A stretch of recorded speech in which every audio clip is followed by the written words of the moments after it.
عورت کا ذبح کیا ہوا بلا شبہ درست ہے. جو لوگ اس کو حرام کہتے ہیں وہ گناہگار ہے.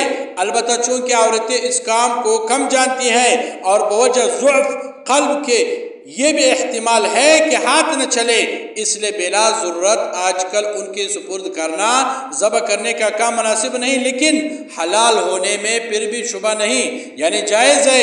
اگر عورت نے کوئی حلال جانور کو ذبح کیا ہو تو وہ حلال ہے. بعض عوام عورتوں کے ذبح کیے ہوئے کو درست نہیں سمجھتے، یہ بالکل غلط ہے. یعنی درست ہے عورت اور نابالغ بچہ کا ذبح کیا ہوا بشرط یہ کہ ذبح کر سکتا ہو اور بسم اللہ کہے تو جائز ہے.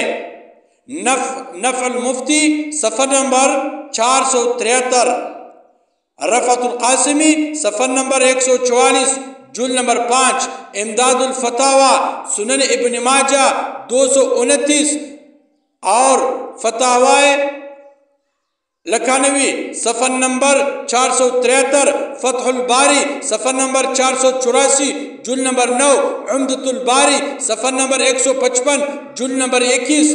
ان کتابوں میں ہے کہ عورت اور نابالغ کا ذبح کیا ہوا بشرط یہ کہ ذبح کر سکتا ہو اور بسم اللہ کہے تو جائز ہے.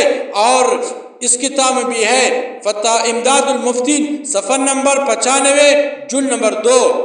یعنی ان سار کتابوں میں ہے کہ عورت کا ذبیحہ حلال ہے، جائز ہے، جو ذبح کر سکتے، اس میں کوئی حرج نہیں. کس نے کہا کہ عورت جو ہے نا حلال جانور کو ذبح نہیں کر سکتے ہے؟ کس نے کہا؟ کس کتاب میں ہے؟ کون سے مذہب میں ہے؟ بالکل جائز ہے، درست ہے.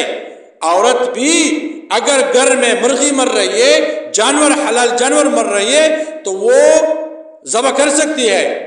ضرورت نہیں کہ وہ جائے کسی اور مرد کو بلائے یا چھری ہاتھ میں لے کر گلی میں آواز لگا رہے کوئی مرد ہے آ جائے، ہمارا مرغی مر رہی ہے یا ہمارا کوئی جانور مر رہا ہے، اس کو ذبح کرے. تو وہ خود عورت خود جو ہے نا وہ ذبح کر سکتی ہے، اس میں کوئی حرج نہیں.